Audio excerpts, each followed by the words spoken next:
Tu sais ce qui est plus important que de savoir faire des maths et de la physique de manière propre? C'est tout simplement de savoir rattraper une démonstration quand tu arrives à un moment où tu n'as plus aucune idée de comment faire et que tu veux quand même gagner des points. Donc si tu veux savoir comment faire, regarde bien cette vidéo.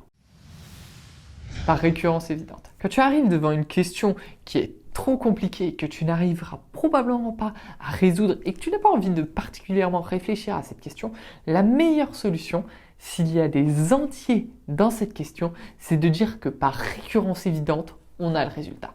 Comme ça, vu que la récurrence est apparemment évidente, tu n'as même pas besoin de le faire.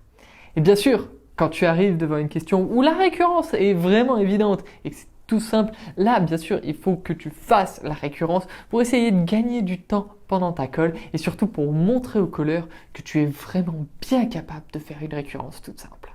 Comme vu à la question précédente. De temps en temps, dans certaines démonstrations, on va te demander de faire particulièrement attention aux hypothèses.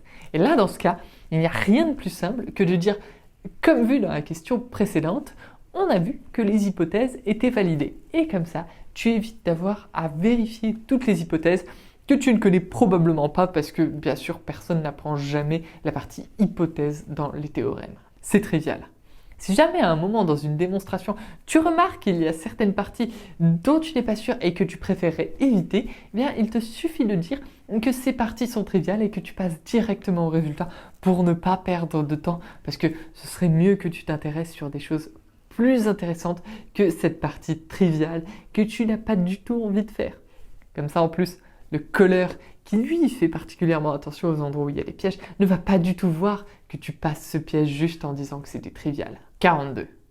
Quand tu dois faire une application numérique, au lieu de sortir ta calculette et de perdre du temps à écrire une application numérique, ce qui est complètement stupide parce que les applications numériques c'est vraiment pas fait pour toi et que toi tu es largement au-dessus des applications numériques, il te suffit tout simplement de remplacer le résultat de l'application numérique par 42. Il y a beaucoup de chances pour que ça marche parce que parmi l'infinité des possibles chiffres que tu peux trouver comme résultat, 42 est forcément un bon résultat. C'est QFD. De temps en temps, tu vas faire des démonstrations que tu ne comprends pas, tu vas démontrer des choses que tu ne comprends pas et tu ne vas pas voir le rapport avec la question posée. Dans ce cas, la meilleure solution pour rattraper ça, c'est d'écrire tout simplement à la fin de ta démonstration CQFD, ce qu'il fallait démontrer. C'est justement, exactement ce que le colleur attendait de toi, à une erreur de signe près. Enfin, si jamais tu vois, tu veux être un peu modeste et tu veux montrer quand même que tu as fait une erreur parce que tu sens vraiment que la démonstration, tu ne l'as pas du tout maîtrisée, eh bien, il te suffit de dire à une erreur de signe près.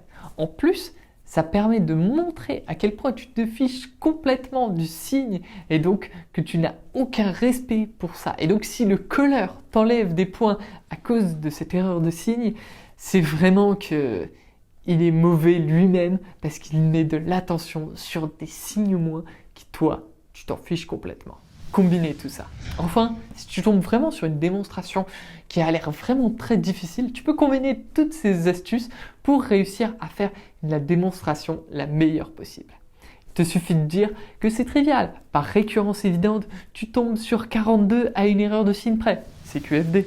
Et voilà, maintenant tu as tous les outils pour réussir à faire toutes tes démonstrations sans avoir le moindre bagage mathématique pour les faire et sans jamais t'ennuyer à vraiment faire des maths dans tes écoles de maths. Profite bien. Alors pourriez-vous me montrer que dans un espace pré-hilbertien réel sous une norme infinie, la limite de cette suite de fonctions converge vers racine de pi sur 2 ? Bah oui, c'est totalement évident et trivial. Il suffit de faire une récurrence évidente et on like cette vidéo, on la partage et on s'abonne à la chaîne YouTube, quoi.